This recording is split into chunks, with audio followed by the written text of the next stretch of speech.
Thank you very much for your points.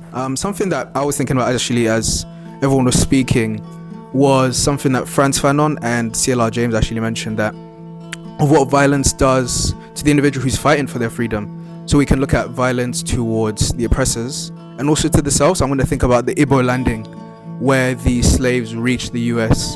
And for them, instead of becoming enslaved people, they said, we're going to walk into the water with our chains on. And if we die, that is a freedom for us. And that really reminded me of something that Fanon said, where he talked about how when the native fights against the colonizer, he then gains his identity again, not as someone who's oppressed, but someone who fights for freedom. But then in the same remit as well, Fanon also famously mentions at the end of his book that we should not try and imitate Europe. This is where the future generation comes in. We need to combine our muscles and our brains to imagine a new future, something that's completely different to everything that we've seen. So yes, on one hand, I think violence is very effective to not just freeing us from our current situations, but also current identities that have been put upon us that are not us, and we can free ourselves from those realities. But then at the same time, we must become new men, women, individuals who are able to think of a new future.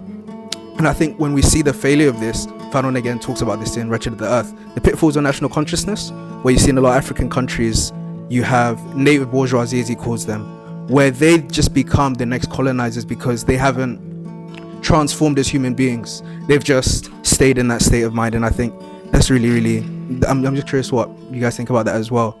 Yeah, that's it.